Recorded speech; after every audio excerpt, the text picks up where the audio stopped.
Hello दोस्तों, मैं अमरेंद्र आप सभी का स्वागत करता हूं आपके अपने YouTube चैनल जोरिया एकेडमी पे। दोस्तों, पिछली क्लास में हमने बौद्ध धर्म के बारे में अच्छे से अध्ययन किया था और आज हम जैन धर्म के बारे में पढ़ेंगे।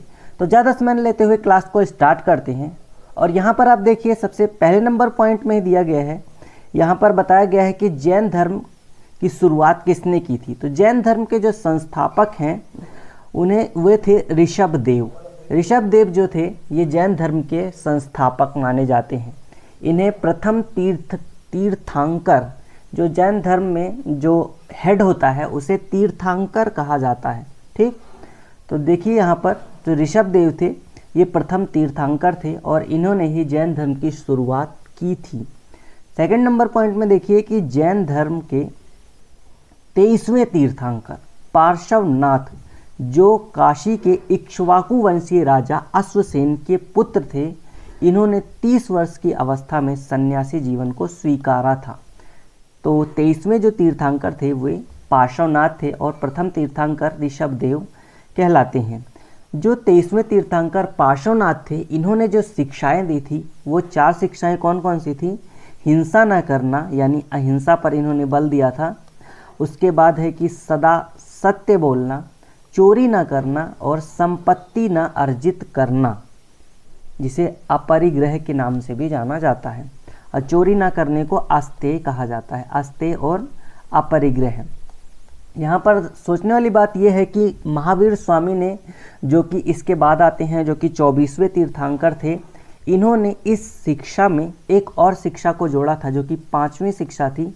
वो थी ब्रह्मचर्य को भी इन्होंने इसमें ऐड किया था। ठीक, तो यहाँ पर आपको याद रखना है कि ब्रह्मचर्य को किसने जोड़ा था। तो महावीर स्वामी ने, जो कि 24वें एवं अंतिम 3 तीर्थंकर थे जैन धर्म के, उन्होंने ब्रह्मचर्य को जोड़ा था। इनका जन्म कब हुआ। तो जो महावीर स्वामी थे, इनका जन्म 540 ईसा पूर्व में कुंडल ग्राम, जो कि वैशाली में है, वहाँ पर इनका जन्म होता है। इनके पिता सिद्धार्थ थे, जो कि ज्ञात्रक कुल के मुखिया थे। ठीक, उसके बाद इनकी जो माता थी वो त्रिशला यानी कि लिच्छवी राजा चेटक की बहन थी। माता कौन थी। माता का नाम था त्रिशला। पत्नी कौन थी। तो इनकी पत्नी का नाम था यशोदा और इनकी जो पुत्री थी उनका नाम था प्रियदर्शिनी। ठीक, तो मैं आशा करता हूँ इतना आप अच्छे से समझे होंगे। ये था उनके कुछ जीवन परिचय, यानी कि उनके घर से रिलेटेड जो उनके सगे संबंधी थे उनके नाम के बारे में हमने जाना, महावीर स्वामी के।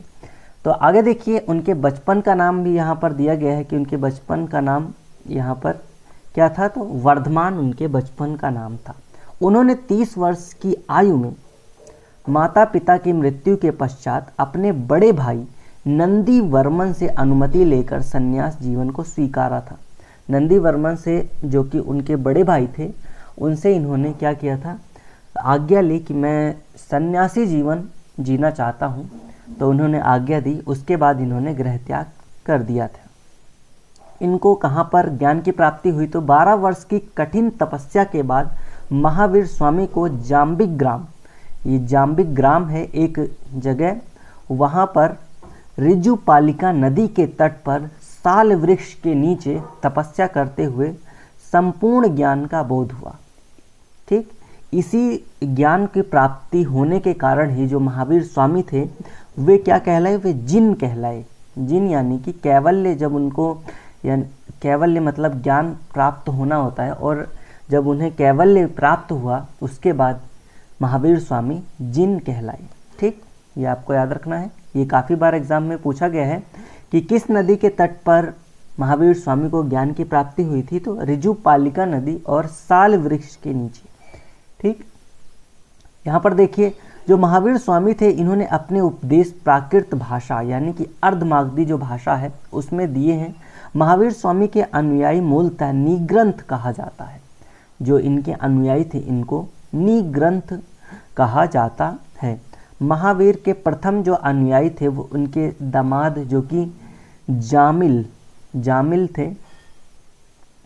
कहीं कहीं जामली भी लिखा हुआ मिलता है, जामली।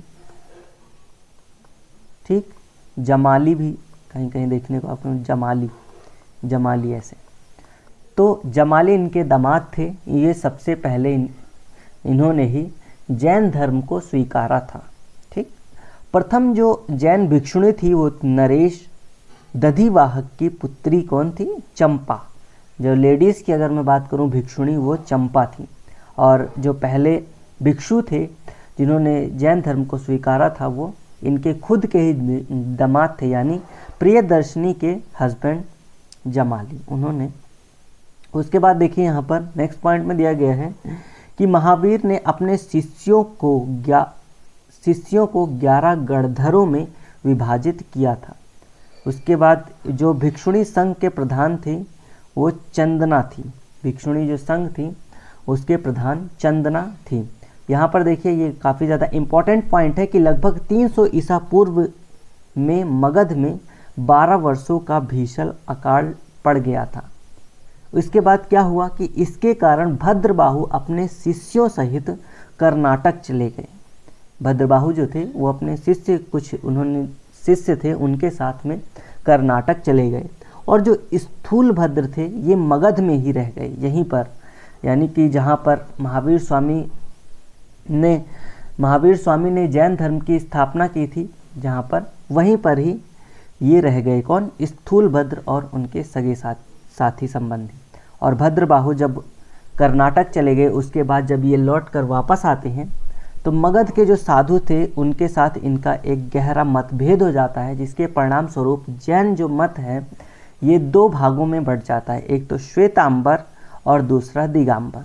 जो श्वेत कपड़े पहनते हैं, सफ़ेद कपड़े, वे श्वेतांबर कहलाते हैं और जो बिल्कुल नग्न रहते हैं वे दिगंबर कहलाते हैं। ठीक, तो इन 2 संप्रदाय में जो जैन धर्म था वो बट गया था। और उसके बाद स्थूल भद्र के जो शिष्य थे वे श्वेतांबर कहलाए और भद्रबाहु जो कर्नाटक चले गए थे उनके जो शिष्य वो दिगंबर कहलाए। ठीक, तो इतना आपको अच्छे से याद रखना है। कई बार एग्जाम में पूछा गया है कि जो भद्रबाहु के जो शिष्य थे वो दिगंबर कहलाए। ठीक, नेक्स्ट देखिए अगले यहाँ पर पॉइंट में ये पेज जो है यहाँ पर दिया गया है कि कुछ प्रमुख तीर्थंकर हैं और उनके प्रतीक चिन्ह। ये यहाँ से भी क्वेश्चन कई बार एग्जाम में पूछा गया है।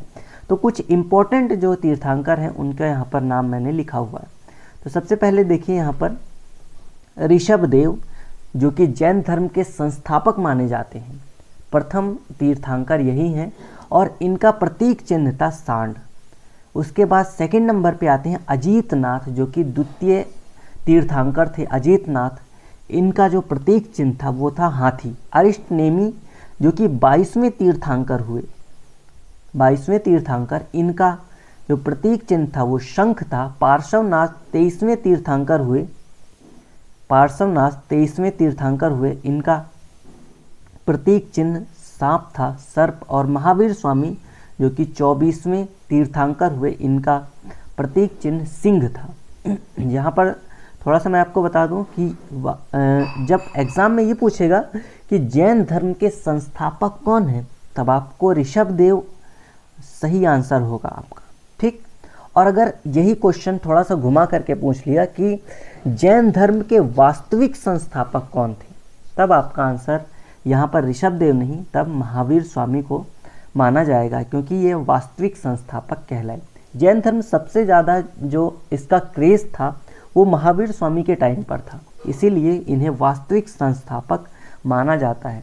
जैन संगतियाँ हुई हैं, कुछ 2 ही हुई हैं मेनली। और अगर मैं बौद्ध धर्म की बात करूं, जो मैंने अभी पिछली क्लास में बताया था आपको, तो बौद्ध धर्म में 4 संगतियाँ हुई थी, 4 बैठकें हुई थी। और जो जैन धर्म है इसकी इम्पोर्टेंट 2 ही संगतियाँ हुई हैं, इन्हीं को ही आपको याद रखना है। पहली जो संगति थी वो 300 ईसा पूर्व में पाटलिपुत्र नामक स्थान पर हुई थी। जो स्थूल भद्र थे इन्होंने इसकी अध्यक्षता की थी। क्यों? क्योंकि भद्रबाहु कर्नाटक चले गए थे, जैसा मैंने आपको बताया था, और जब वो वापस लौट के आते हैं तब मतभेद हो जाता है। तो उस टाइम पर पाटलिपुत्र यानी कि पटना मगध वाले क्षेत्र में स्थूल भद्र ही थे और इन्होंने ही इसकी अध्यक्षता की थी।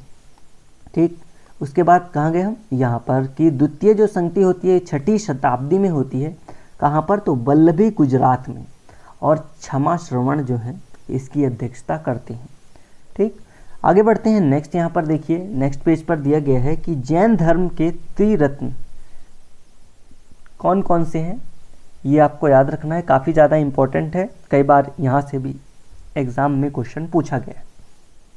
तो जैन धर्म के जो 3 रत्न थे कौन कौन से, सम्यक ज्ञान, सम्यक दर्शन, सम्यक ज्ञान और सम्यक आचरण, ये त्रिरत्न कहलाते हैं। त्रिरत्न की अनुशीलता में 5 व्रतों का पालन अनिवार्य है। कौन कौन से 5 व्रत जो कि महावीर स्वामी के द्वारा बताए गए हैं, ये हैं अहिंसा, सत्य वचन बोलना, आस्तेय यानी कि चोरी ना करना, और अपरिग्रह धन अर्जित ना करना। ये तो पहले भी जो पार्श्वनाथ थे उन्होंने भी ये शिक्षाएं दी थी और ये जैन धर्म में शुरू से ही चलती आ रही थी ये शिक्षाएं। लेकिन जब महावीर स्वामी आते हैं, यानी कि जिन्हें जैन धर्म का वास्तविक संस्थापक माना जाता है, वो जब इस धर्म में शामिल हुए, जब वो तीर्थंकर बने, तब उन्होंने एक और शिक्षा को जोड़ा जो कि क्या था, वो था ब्रह्मचर्य। ब्रह्मचर्य मैंने आपको पहले बताया कि ये जो शिक्षा थी उसे महावीर स्वामी ने ऐड किया था। जैन धर्म में ईश्वर की मान्यता नहीं है, जैन धर्म में आत्मा की मान्यता है। किसकी मान्यता है, तो आत्मा की मान्यता है। महावीर जो स्वामी हैं वो पुनर्जन्म और कर्मवाद में विश्वास करते हैं। जैन धर्म के सप्तभंगी ज्ञान के अन्य नाम कौन कौन से हैं, तो स्यादवाद और अनेकांतवाद जो है, ये सप्तभंगी ज्ञान के 2 नाम हैं। उसके बाद बताया गया है कि जैन धर्म ने अपने आध्यात्मिक विचारों को कहाँ से लिया है, तो सांख्य दर्शन से ग्रहण किया है। ठीक, जैन धर्म को मानने वाले कुछ राजाओं के नाम, ये भी कई बार एग्जाम में ऐसे ऑप्शन दे देता है और पूछता है इनमें से कौन जैन धर्म को नहीं मानता था। तो ये कुछ राजा हैं, शासक, जो कि जैन धर्म को मानते थे। जैसे अशोक जो था वो बौद्ध धर्म को मानता था, लेकिन यहाँ पर अशोक के जो पिता थे चंद्रगुप्त मौर्य, वो किसे मानते थे, वो जैन धर्म को मानते थे। उदयन जिसने पाटलिपुत्र की स्थापना की थी, वो जो राजा था वो जैन धर्म को मानने वाला था। वंदराज, कलिंग राजा खारवेल, राष्ट्रकूट राजा अमोघ वर्ष और चंदेल शासक, ये सभी जैन धर्म को मानने वाले शासक थे। मैसूर के गंग वंश के मंत्री चामुंड के प्रोत्साहन से कर्नाटक के श्रवणबेलगोला में 10वीं शताब्दी में विशाल बाहुबली की मूर्ति का निर्माण हुआ। और किसने करवाया था, तो उनके मंत्री थे गंग वंश के चामुंड, इन्होंने ही बाहुबली की मूर्ति का निर्माण करवाया था, जिसे गोमतेश्वर की मूर्ति भी कहा जाता है। इन बाहुबली को ही गोमतेश्वर भी कहा जाता है। खजुराहो में जैन मंदिर का निर्माण चंदेल शासकों ने करवाया था। क्यों, क्योंकि चंदेल जो शासक, यहाँ पर मैंने बताया आपको कि चंदेल जो शासक थे वो जैन धर्म को मानते थे, और खजुराहो में चंदेल जो मंदिर है खजुराहो का, वो जैन मंदिर है। मौर्योत्तर युग में मथुरा जैन धर्म का प्रसिद्ध केंद्र था। मथुरा कला संबंध किससे है, तो मथुरा कला का जैन धर्म से संबंध माना जाता है। यहाँ पर कुछ और पॉइंट दिया गया है कि जो बताया गया है कि जैन तीर्थंकरों की जीवनी भद्रबाहु द्वारा रचित कल्पसूत्र में है।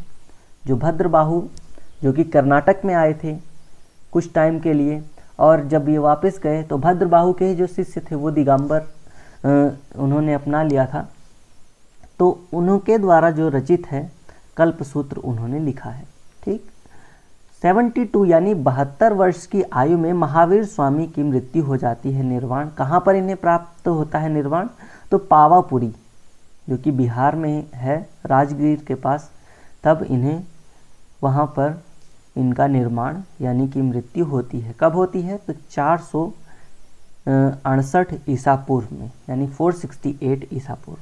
ठीक, तो ये कुछ इम्पोर्टेंट पॉइंट्स थे जो कि मैंने काफ़ी ज़्यादा सिलेक्ट और रिसर्च करके यहाँ पर नोट डाउन किया है। यहीं से ही एग्ज़ाम में क्वेश्चंस भी पूछे जाते हैं, इससे बाहर कुछ नहीं आता। तो आप इसको अच्छे से पढ़िएगा, 1-2 बार और वीडियो देख लीजिए इसी को ही बार बार रिपीट करके, ताकि आपको ये अच्छे से याद हो जाए। बस यही सारे पॉइंट हैं जहाँ से एग्ज़ाम में क्वेश्चन जैन धर्म से रिलेटेड पूछे जाते हैं। पिछली क्लास में मैंने बौद्ध धर्म के बारे में अच्छे से आपको बता दिया है, वहाँ से आप बौद्ध धर्म के बारे में पढ़ सकते हैं, और उसमें मैंने कुछ इम्पोर्टेंट पॉइंट से लिए हैं, बाकी फालतू की चीज़ें वहाँ पर मैंने ऐड नहीं की हैं। ठीक, तो ये थे अपने जैन धर्म की क्लास। मिलते हैं अपनी नेक्स्ट क्लास में किसी नेक्स्ट टॉपिक के ऊपर। तब तक के लिए जय हिंद, जय भारत मेरे प्यारे दोस्तों।